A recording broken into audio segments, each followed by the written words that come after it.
the collaboration of two musicians in a concert is something that I wanted to have the two of you talk about a little bit in figuring out how to do this Beethoven 3. Maybe you don't have to talk about it very much. Maybe most of your communication is through the music. I have heard a couple of people say that the pianist Martha Argerich, you just don't talk to her about music. Everything gets said in the, not in the conversation, everything gets said in the performance, in the playing. How much have you talked about this collaboration? And will you? Well, it's funny because one shares pieces with a very strong unity and strength of composition, and in fact you meet a lot of people to make the same piece who are often completely different. So the deal is, how can you get a unity at the end for a given piece? Because one attitude could be, well, I play like that, just follow me.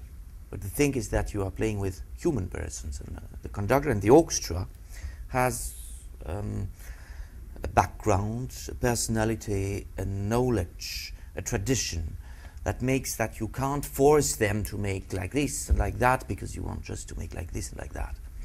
So the problem is, how can you adapt and very fast so that your belief, your faith, without being a traitor for your faith, how can you adapt to have a possible unified vision of a piece?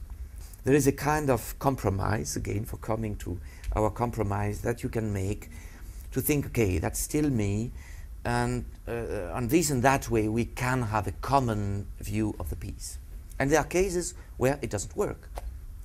Because at the start you have somebody who starts twice faster, and you say in a polite way, well, you know, maestro, in fact, my tempo, or could we imagine too, and then you just get it. No, that's my tempo.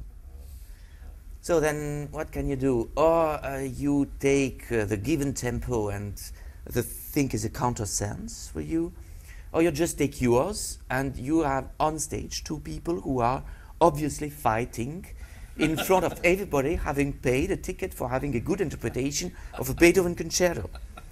And what is funny is that at the very end, the stage and the moment of the concert can solve, or not, incredibly much, because the risk and the challenge and the situation makes that a lot of kind of wars or problems or walls can disappear, because at the very end, with the last instinct, people can match together in a certain intuitive way. So, and believe me, you breathe after long nights of not sleeping. But it is a very strange process, and I must say that the way of, as today, traveling a lot, playing pieces in many places, is not always the best way of making really music, and to have a fidel partnerships with people you know and that trust you in terms of groups of conductors or chamber music partners, singers, etc., is certainly the best way to construct something that has more organicity, of course. It's the same thing for me working with an orchestra I don't know, or as a guest conductor. It's the same problem as Pierre-Laurent has with conductors.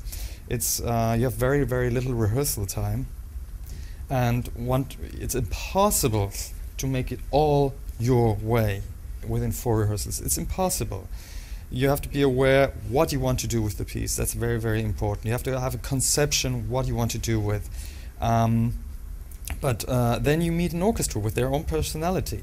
So you have to imply as much as you can into this, in these 4 rehearsals, but accept the material is there. So you can put in a certain color, a certain personality into that, and which they, in most cases, are willing to adjust.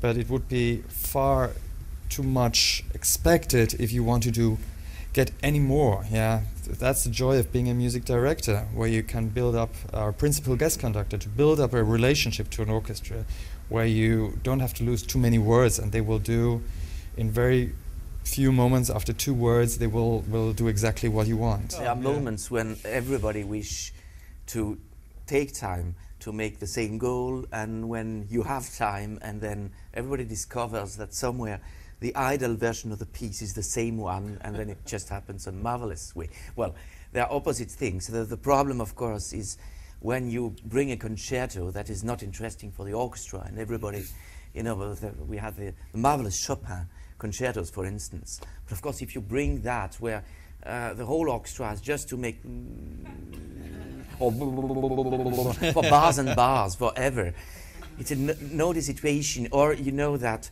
well, you bring a concerto that requires really time for rehearsals, and you notice that the conductor has planned a Mahler symphony in the second half, so you are sure that your concerto will be burnt in the stage tour. Or you arrive, and then at the first moment you see, oh my God, they don't like him. And then the contact will not be obvious, and then you try to compensate, you have some contacts with the orchestra, but this orchestra doesn't like that. Maestro Jordan, what would be ideal for you? You have a new job in Paris with an opera starting in a year or so. 2 years. In 2009, 2010. Yeah. Is that the top of your profession, or is it an orchestra? Will you be dancing back and forth through the period of your career, you hope? I think it should be both. It should be the shape of both, because opera conducting is a wonderful job, and you can do a lot of things, but sometimes it's a little dangerous for the musicianship of a conductor, because you have to organize a lot of things. You have to get a lot of things right, and sometimes you tend to be more traffic cop, sometimes in the pit, getting things right. Yeah, and if something doesn't go perfectly right, there's a beautiful set, there are beautiful costumes, or it's beautiful singing, and no one will notice that much. In a symphonic, it's all about the music, there's nothing else.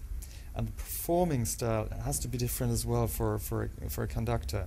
Yeah, because you're performing the piece. Yeah, it's all focused on that, and so it's a different job, and the repertoire is very different as well. So I think it would be very important to have this 50-50. Of course, my job in Paris won't allow that much symphonic as I wished to do. You've worked so much in contemporary music, and that's a box that we've created. This is contemporary music, and it means whatever we decide that we put in that box. Do you categorize music that way?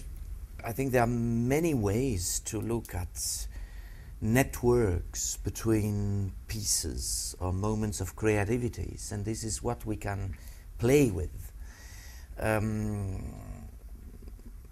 You see, how can you visit a museum on a clever way?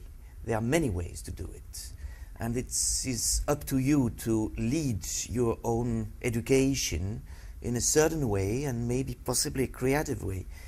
So I had a chance to have a life when I can educate myself every day. This is the game, and open doors constantly.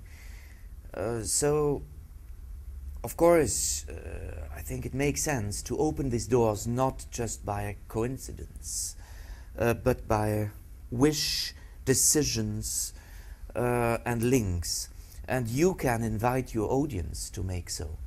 I think that interpretation is really to look at a piece, or to give life to a piece with a certain point of view. This is what is so interesting. If you are just taking in the air a certain amount of routine elements that you just plug together, and well, that can make fun for who makes that, but maybe not that much sense.